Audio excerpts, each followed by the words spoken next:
Okay, it's 7:30. This is Steve Cherney, the chair of the Hunter Mill Land Use Committee.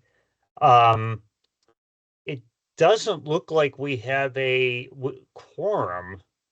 Uh, let's see, we have Ross and Jessica from the Vienna Town Council. Let's see here, maybe, and Ben Adder. So. Let me just double check on what we need to have, how many people we need for a quorum. We have 3, 4, 10. Yeah, so we have, we need, actually 2 more for a quorum. But we'll, we'll just go ahead anyway. And what we've done in the past is, I know we have one of the cases we have tonight, uh, does have a planning commission date coming up, and it will then go to the Board of Supervisors. So we'll just go ahead and what we could do in these situations is take a vote, uh, a recommendation vote in lieu of a quorum. So we just want to make that clear to the planning commission that it was in lieu of a quorum. So let me go look at the agenda here. We have the Woodland Park property, and that's the one that we have a planning commission date coming up, correct? Yes. We Hi, already heard this once. Yes, this is Amanda with Cooley, and I do have Aaron, my colleague, here on the call, and then we might have a quorum Yeah. on our end, and Adam with TCR, and Yeah. then the project engineer and architect on with me. But yeah, we were here in March. And then we have since been continuing to work with staff, and we have a planning commission hearing scheduled for June. And so whatever you kind of usually do in terms of like, if you take a vote tonight, and since some of us are here, in lieu of a quorum, and see where that leaves us. And then I do think if we needed it, like, you likely have a meeting right before in June before our planning commission. Okay. Well, we'll see if we could do it. Yeah, I don't know that we need to give you 3 presentations, but if we wanted to come back just to do a vote, if that was necessary, but that may not be necessary. So we can decide. And possibly we'll get some other members joining us. There are a couple that advised me that they would not be able to be here tonight due to travel and that sort of thing. So okay, and then our second case is the Woodland Center, I'm sorry, Westwood Center dance studio. So we'll and that will be, the first time we see that one. So just I don't think we have any members of the public with us tonight. If so, please speak up and let me know. But John Carter, our planning commissioner, joined us. Okay, great. So this is a citizen advisory committee to the planning commission and the board of supervisors, obviously covering Hunter Mill District. And so we represent different parts of the district. So what I'll just do is we'll introduce ourselves. And so I'm here again. I'm Steve Cherney. I reside in Reston. Ross? Ross is muted. Yes, I'm Ross Shearer. I live in the northeast quadrant of Vienna near Tyson's. Yeah. Okay. And of course, Jessica is representing the town of Vienna. Jessica? Hi. Hello, Okay. I'm Jessica Ramikis with the Vienna Town Council. Good to be with you. Yeah, great. Yeah, good to have you. And Ben, do you want to go ahead? Yeah, I'm Ben Ader. I live on Soapstone south of the toll road in Reston, just near Reston National Golf Course. Okay, then. So, we'll go ahead and get started then. We'll hear, let's see here. Look at this again. We'll hear, the Woodland Park, Maple multifamily, PCA-2000-HM -044-04 RZPA. And then it has more numbers. I haven't seen There's one many. this long. Yeah, 2024-AM 31. So, what we're seeking here is a, well, why don't you take it from here then? Awesome. Amanda. Thank you, Thank you. guys. So again, for those of you that maybe, and just to confirm, you can see my screen I've pulled up here. Yes, Yeah. again. And so for those of you that maybe have joined after I initially introduced, I'm Amanda Williams, a land use attorney with Cooley. I have Aaron Frank, my colleague, on the line, as well as representatives from the project team. So hopefully we can answer any questions that anyone might have. We gave this presentation again back in March and received generally positive feedback from you guys and had a good discussion, but there was not a quorum. So we're back to give an overview and an update, and hopefully get a recommendation from you guys. And frankly, no major changes from a design or kind of layout perspective from March. We kind of had been working well with staff and had their kind of general consensus on the project, and we've just been working on kind of finalizing details since then ahead of the Planning Commission. So, and I'll try to go through that. I know some of you have already seen this. It's been a couple months. You may not remember, but I'll try to go through this fairly quickly. So a reminder of where we're talking about here: northwest corner of Monroe Street and Woodland View Drive. This is the last undeveloped block within the broader Woodland Park neighborhood. It's graded and vacant right now. If you drive by, it generally looks like it does in that bottom image. And it is currently slated under the existing approvals for 2 8-story office buildings and a parking garage.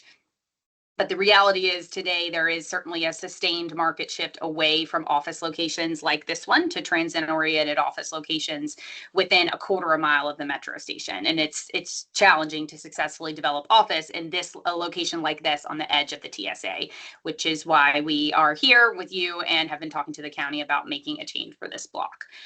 Quickly, a little bit more context. You can see the site outlined here, again, beyond that quarter of the mile and even beyond the third of the mile marker from the metro station on some portions of this block.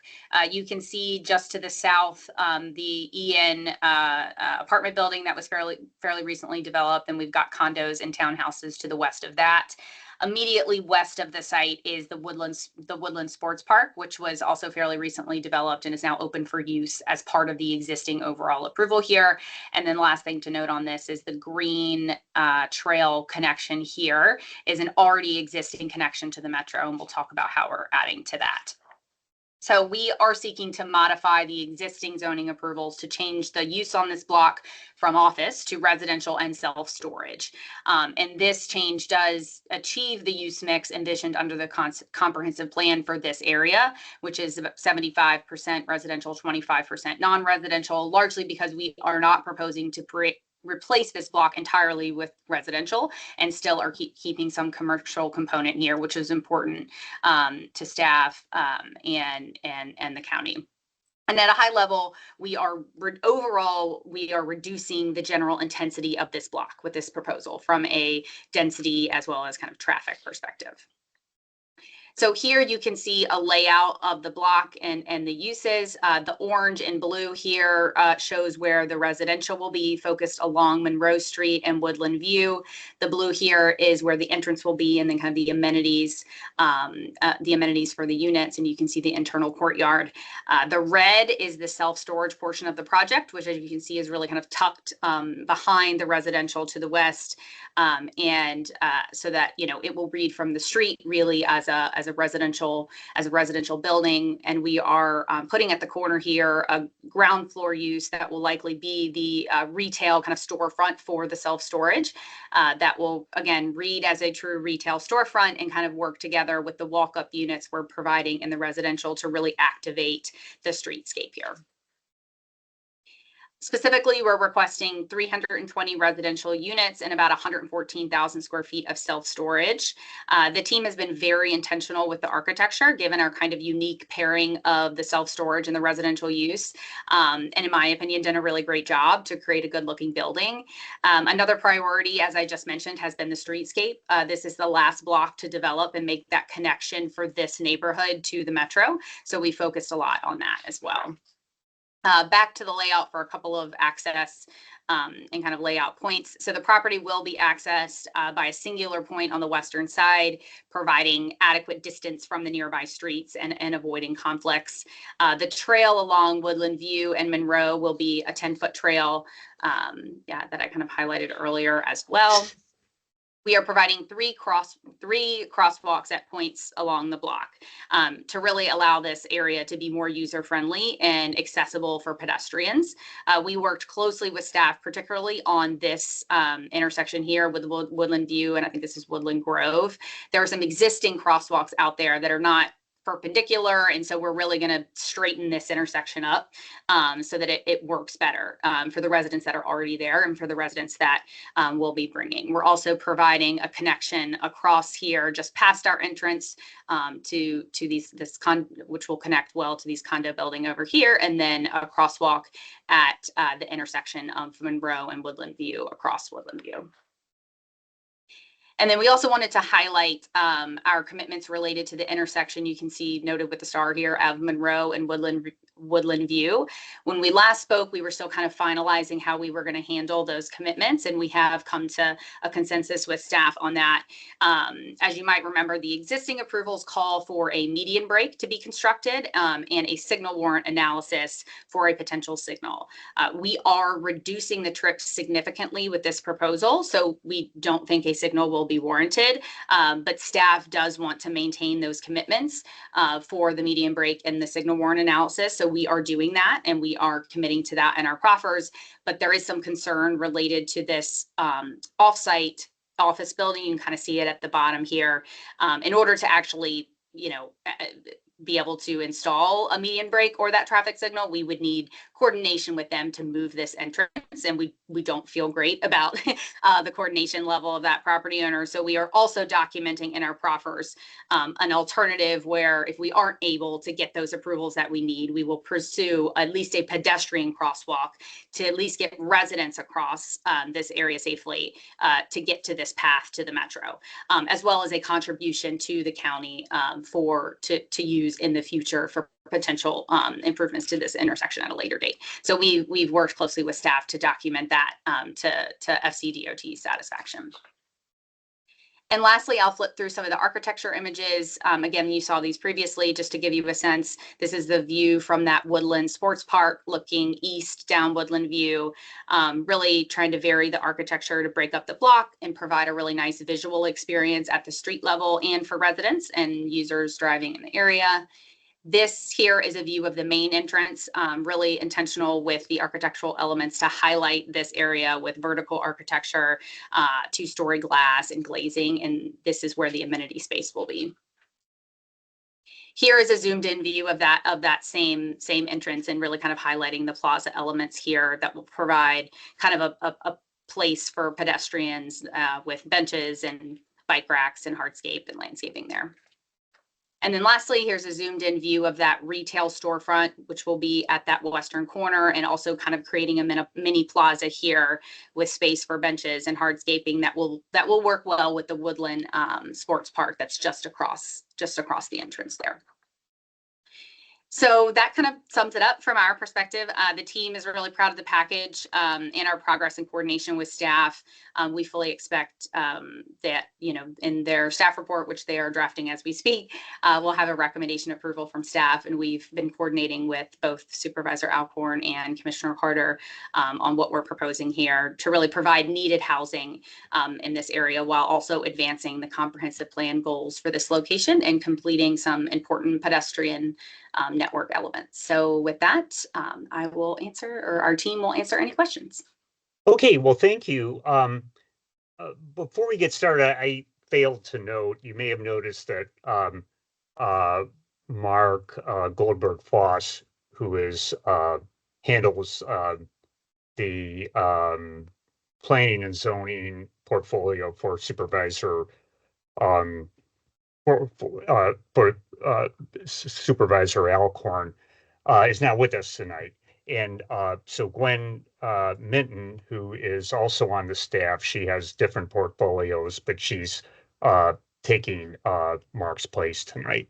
So I just wanted to give a shout out to her. I just have one quick question, and then we'll go around to the rest of the panel. I know we talked about this back in March, but could you just remind me or remind us how many ADUs there are going to be in this, and or workforce housing units? I can't Yes, recall so what the that mix was a is. change from March. So Okay. no major like kind of design and layout changes, but we are we're providing 38 WDUs, and so we are in conformance with the county's recommendations at 12% and at the updated AMI levels that the county recommends. Okay, great. Well, Ross, were you here in March? I don't recall. Ross, I was going to move to start with Ross because I don't believe he was here back in March, or were you? No, I was in California, Oh, okay. So That why don't sounds we go to, yeah. Why don't we so go I to Ross missed it. first then? And this looks like a good project, but I do have questions about energy. And late this afternoon, I sent a quick email to Mr. Frank. You're here or somewhere. I think. Yes, we saw that kind of just before we Yeah. kind of Yeah, logged on. I'm So we were sorry able to about- look at it briefly, but we're happy to Right. answer what we can. But the discussion about lead gets confusing. There are a lot of kind of what ifs, and I think this is very important to move lead, use of lead, and particularly the energy part. They call it climate and energy, I believe. And at one point in item 10 on page 3, you reference a goal of achieving lead goal for the residential component, and I think silver for the storage component. But then later it seems to back off of that, and at times it refers to lead certification, and I can't tell if it's just the basic certification level or if it's just lead certification generically. Mhm. So I had those kinds of questions, and I'm wondering about what the plan is for heating and cooling, and will there be a new natural gas hookup or not? I can take that first proffer question and then quickly. So you are right, and the language is admittedly confusing. The county has kind of a standard structure for the lead certification kind of process, and so that's the proffer gets a little convoluted. And in a perfect world, I would change it, but the county has their process that works. But so what we're committing to, and we in conformance with the county's expectations is lead certified for the residential and lead silver for the self-storage. There is an escrow process as part of the verification. And so if you're targeting a higher level, you can kind of avoid that. And so that's why you see the higher levels kind of referenced in there as part of that process. But it is lead silver for the self-storage and certified for the residential.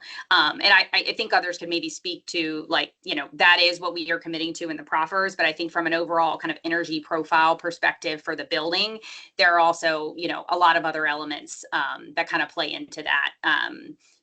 That we are committing to, and that Adam and his team will do. We have EV charging commitments. We're providing the bike share reservation. There already is, and we will be a part of a TDM program. And so there's a variety of elements there. Well, let me follow up on that. It bothers me that there's not more emphasis on energy efficiency and conservation for the residential part. And I see that a lot with developments. And, it's kind of making the decision for other people about what their energy bills will be like. So just as an observation, I think that's unacceptable. I don't know what you can do about it now. Do you know if there'll be a new gas hookup? We're looking at that right now. In all likelihood, no. We don't have a lot of gas planned for this building. So we may have some for a backup generator, but that would be about it. So- And otherwise no That's good. natural gas required. That's good news. So will the kitchens will be all electric then, I suppose? All electric. Yep. Okay. And then in the statement justification that talks about the pathway that Amanda just discussed, I'm seeing here in Vienna an awful lot of use of, electric scooters, e-bikes, and these like boards with a big fat tire in the middle of them, those kinds of things. And I'm thinking that people are going to start using those to commute to work where they can. They're cheap. They don't use much energy. It's something probably the county should encourage. And I'm just wondering what your thoughts are about the adequacy of that pathway to support that kind of thing, or should that traffic be on the street? Yeah, so our 10-foot trail is, is what the county and what Reston specifically, recommends for this area. And we're coming into an area that already has a lot of their pathways, so we need to kind of fit into what but the 10 feet is what is expected. And, my understanding of like the e-bikes and those kind of things, that like the standard is that it, the sidewalk or the trail be at least 10 feet wide or be around 10 feet wide for that to work. I don't know if anybody else on the team has other, anecdotal comments to make on that, but. Yeah, and maybe Jake has the exact dimensions. It's also worth noting the 10 feet that we're providing is actually significantly wider than the trail, both coming in from the west and then continuing on to the metro. So we're actually expanding the width to accommodate some extra uses through there. Okay, well, that's very good. I guess my last question was about noise, and a little trouble understanding the relationship. Well, your proposal says that the self-storage and the parking will kind of serve as a noise barrier for the residential part. So I'm just wondering, my question is, what about the top floor where noise can come in through the roof and the ceiling? Is that something that you've looked at or not? Yeah, that's something we have to look at regardless actually of location, because a lot of rooftop units and mechanical equipment end up on the roof. We actually put a lot of extra insulation in the cavity and the extra space that we have up there in all buildings, regardless of location, to deal with the noise attenuation coming from the roof. So that element already exists. And then, Amanda, I don't know if you can pull up the site plan. The other thing worth noting is we've intentionally laid out the site so that the self-storage is in the area closest to the toll road, which obviously has the highest noise levels. Then as you go east, it sets back a little bit further as the site kind of expands. Then we have our garage. And then what you can see here, even in the residential portion, what we've done is loaded our residential units away from the corridor, which is what faces the toll road over on the residential side. And so that gives us a lot of opportunity on that facade to do a bunch of sound attenuation measures, which we are proffering through an acoustical study and making sure we get down to proper noise levels inside the units. Yeah, so the building was designed to mitigate sound as much as possible, or is being designed as much as possible, with the corridor being on the edge, as Adam says. And then on top of all of that, we will do a detailed acoustical analysis at the time of site plan. The county will be a part of reviewing that, and we will have to do any mitigation measures that may be necessary pursuant to that. I don't have any more comments except a general observation to encourage you when you work with your client community to emphasize lower energy use and seek lead points in the climate and energy section. They probably don't even think about it, so it needs to be pointed out to them. Thank you. Got it. Thank you for that. We will certainly take note of that. Okay, And appreciate thank your you. comments. Okay, so we'll, how about if we go to Jessica next? Jessica? Thank you. And I was with you for the previous presentation. I think I had some questions then. I think the one that with Mr. Shearer's comments in mind too, he may be interested in, as well as stormwater management and the environmental impact relating to water. Could you just talk about that a little bit, and what you considered there, what the strategies are that are incorporated? Yeah, I see Jacob, our engineer, coming off mute already, so I'll let him handle that. Yeah, I can jump in here and actually, so the Reston comprehensive plan calls for very detailed stormwater to get through the entitlement plan, and we are meeting every aspect of that through use of bioretention planters is our main stormwater collection, and that gets us to our quantity and quality values. So we feel confident that working with staff, we have provided the information that they need to give us our approval, and we will continue working with them through the site plan. Okay, thank you. I don't have any further questions. Oh, Steve, you're on mute. Okay, thank you. We'll turn to Ben now. Ben? Yeah, I only had one question. You guys touched on it a little bit, and maybe it's more of just my own curiosity because a lot of the maybe younger demographic, I've heard a lot of interest in rooftop spaces for these types of developments. Just curious if you guys have, or what the plan is for rooftop use, whether there's any sort of amenity, or it's going to be, gardens or solar, or, terraced, anything, or is it mainly just going to be for the utilities and other sort of mechanical elements that have to be stored up there? It's not necessarily a concern. I just kind of my own curiosity of how that's going to benefit sort of that younger crowd, which seems to be probably one of the prime target audiences there.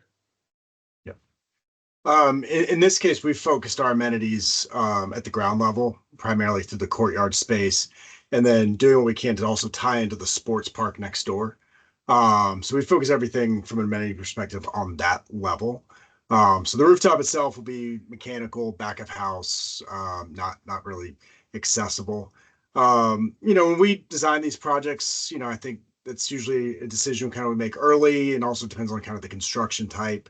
There's some constructability factors and some extra structural elements you have to do when you're doing wood frame construction and putting large gathering spaces. And I'm sure Jeremy can kind of walk through kind of the load calculations of people and the effects that has as you go down, that he always is reminding me of. But I mean, in this case, the building just lays out in a way that's simpler and more efficient, and we think kind of works well with keeping all the amenities kind of right there in the middle of the building, at that first floor, and then tying into the outdoor space at the courtyard. And also trying to activate the streetscape here too. So keeping some of those amenities along that street, and having it was part of the calculus as well. It makes sense, engages with the community a little more.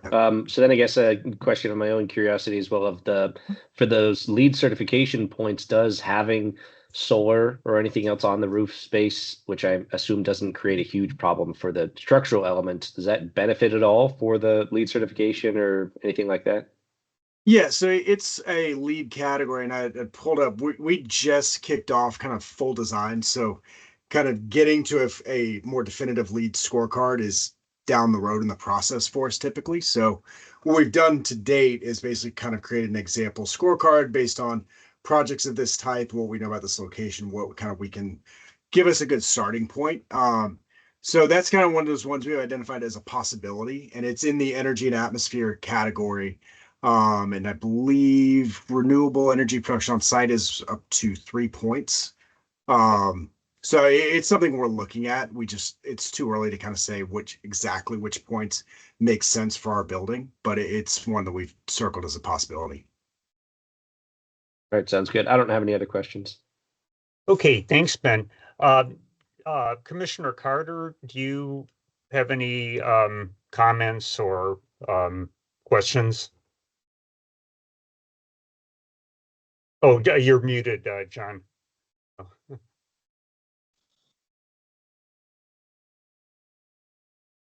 Looks like a good project, good park. I have some thoughts though. Could we at each intersection have a double ramp for the handicap?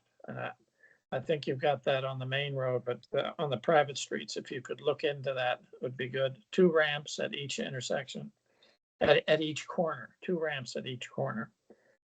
Then the streetlights have been out there. There's streetlights all over the place, but there's different kinds and different projects. I assume you're going to do something, the streetlights here. That's easy to do on the private streets, harder to do on the public street on the side. Maybe as a suggestion, if they won't let you put the streetlights on the street, put them just outside the right of way, which is some people do this. Then I was interested, and Amanda, you had one comment, which I'm wondering about it. I don't mean to put you on the spot. You said, we need housing here. How do you know that? Well, there is a general lack of Yeah. housing in Fairfax County, which you Okay. know very well. Yeah. And so any housing will contribute to solving, to kind of solving that problem. And kind of, I think given the surroundings here too, like not only does the county and Reston, need this kind of more attainable / also affordable, because we will be providing, WDUs as part of Well, this that more might be a good attainable. answer. That's a Yeah, good more- answer, I think. Yeah, more attainable housing. Like we need Yeah. that. And it also it will fit in with what is now a neighborhood around us versus the 8-story office buildings that were approved Yes. and are frankly, not going to be filled. Or $1 to $2 million townhouses would be the other alternative. Yeah. Let's see, I got another question. On the WDUs, I think you should look and see what the requirement is. I'm not sure because it's a little different in Reston. I don't know if it would apply to this block. Usually it starts at 16% and it goes up to 20, depending on what your FAR is. So Yeah, I would so check here- that. So we have worked closely with housing on that, and we are Yeah. meeting the county's expectations. So, and I can follow up with you on that, and we can lay it out just so you're clear, and doing the, the 60, 70, and 80 AMI breakdowns Yeah. on the most updated. Then my last question, and this is again, something to maybe to look into. We don't have a lead neighborhood in Fairfax County, and I'm jealous of DC and Maryland who have multiple ones. So I wonder in our search here, and it looks like this one would apply, that you could get lead neighborhood certification. The county has generally not talked about that very much, but this area kind of lends itself to it. You've got active living, you've got affordable housing, you've got potential solar, you've got Energy Star. I assume you have EV stations somewhere. So all those things that go into a lead neighborhood, it would lend some cachet to this neighborhood. But this is a thought to maybe look into that. Not a gee, a must do, but something it might even be easier to do in some ways. The points are more varied, and they go into other things like active living and health and wellness and affordable housing, in addition to the things that you usually associate with LEED, which is the energy conservation. So anyway, something maybe to look at. It might add something to the neighborhood. Certainly, like yep, this. we can look into that, and then we can follow up on the your comments related to the ramps and the streetlights, and just make sure we're on Yeah. the same page But on you that. think ahead of you're okay? You next think you're okay on the WADU issue? You think Yes, you're- yes. Okay, We are, but again, we can follow up, and I can kind of just lay out the Yeah. details of that as it relates to the comprehensive plan recommendations, and could send you the housing department's kind of memo as it relates to our site. yeah. But I think this is a pretty good project. The area is coming out pretty good, I think. Is all that worked out getting across the main highway there? That you think that's all worked out? Yeah. Yes. Okay. Yep, we work closely with staff on that, so I think we're all on the same page, and providing an alternative there, and then providing a contribution as well. Mhm. Very good. Okay, thank you. Yeah, so going back to what I said at the beginning of the meeting, we don't have a quorum, but we have in the past, when there's unanimity among the members present, we have taken a vote, made a recommendation, but note to the planning commission, the board of supervisors, that this was made, we didn't have a quorum when we did this. So would someone like to, I could do it myself, I guess. It's not following Robert's rules, exactly, but I would move that we recommend approval of this proposal. Is there a second? I'll second. Okay, thanks, Ross. Is everybody in favor? I vote yes. Ross, okay, Jessica's, and Ben are nodding their heads, so. Yes. Okay, so it's unanimous then, and we, thank you and good luck. I Awesome. think Thank it's you guys good- so much Good for your time. proposal as well, yeah. Okay, Thank you. thank you. So now we'll move on to our second case tonight. Let me get it up here. So this is the Westwood Center FDPA dash 82 dash C dash 56 dash 6 RZPA dash 2025 dash HM9. So the representative, could the representative of the applicant just come forward? Hi, good evening, everybody. Aaron Frank, I'm a planner here with Cooley. Oh, Aaron Frank. Yep. So Okay. I'm here for this one as well. So always happy when Okay. we have a consolidated agenda for some of my Yeah. work. Okay. Okay, do you want to go ahead and Be happy make to. your Yeah, presentation? so Okay, thank I you. will share my screen in just a second. And I see we have somebody else that's joined us here. Carolyn, are you could you just introduce yourself?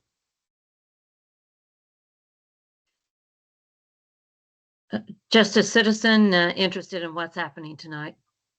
Okay. Okay. Oh, thanks for joining us. Thank you. Okay. Yeah. Okay. Frank, do you want to go ahead? Yeah, thanks again, everybody, for having us. So yeah, tonight I'm here to request your review and be happy to discuss this tonight and if needed in the future about an amendment to a final development plan or an FDP for the Westwood Center in Tysons. So the location is this star right here. It's just south of Westwood Center Drive, which, as many of you all know, is by the Sheridan, over by Spring Hill Metro in Tysons. And the application itself, this is what I tend to think is a pretty straightforward one for an interior tenant upfit. So this is an office building in Tysons.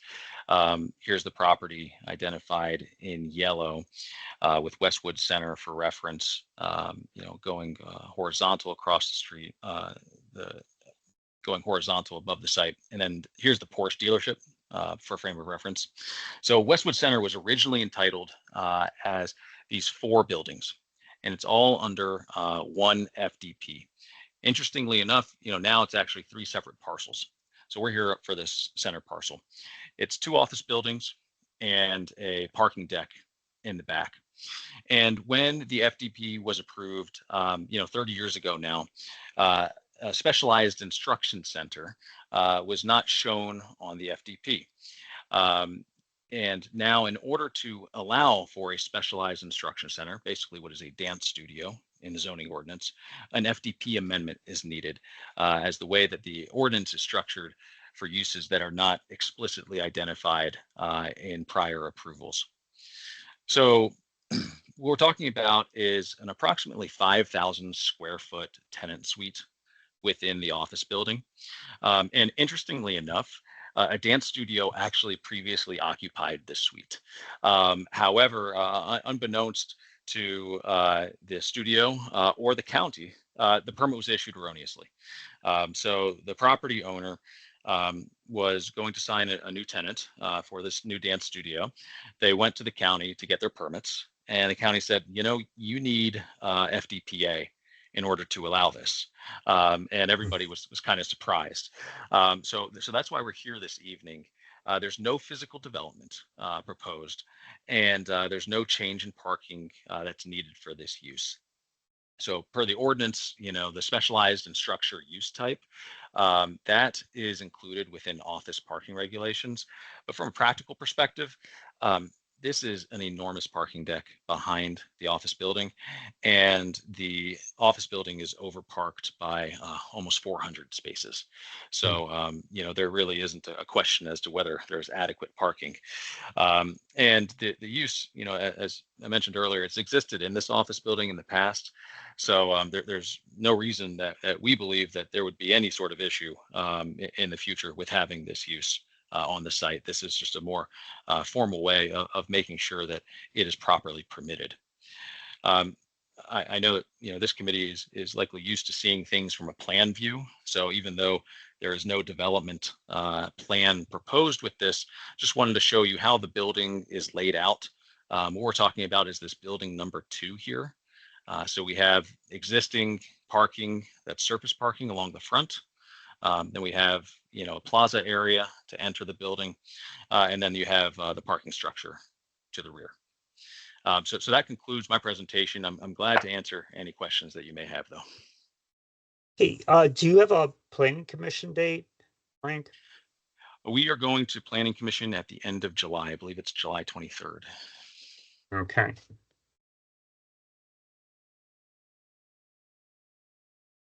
Okay, actually, let's just go on, you know, let's just, I have no questions or comments at this time. So why don't we go to, let's go to Ben first. Ben? I don't have any questions or comments. It looks like a very reasonable and appropriate step. So thanks. Okay, good. Jessica, do you have any comments I do not. or Thank you. questions? Okay, thanks. And Ross, any questions or comments? No, this is pretty pro forma, I think. Yeah, yeah. Okay, John, do you have anything to weigh in on this one? I wonder if we could have a lead neighborhood on, oh, maybe not. That was the last project. That looks good. Thank you, Okay. Commissioner. And our guest,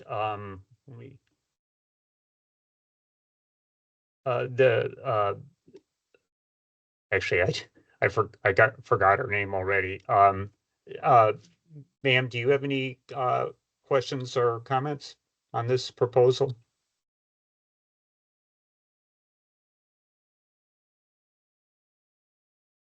Hang on. Okay, well, hearing none, we'll just go on. And here again, Carolyn. Carolyn, do you have any questions or comments about this proposal? Sounds reasonable to me. Okay, great. Okay, well, here again, we could do the same thing we did with the, you know, with the last application. We could, since everybody's in agreement, including me, that it seems, you know, like a good project, and there's really no reason to, you know, that I could see to oppose it. I'll just, here again, I'm not following Robert's rules as chair, but I'll put a motion out that in lieu, noting in lieu of a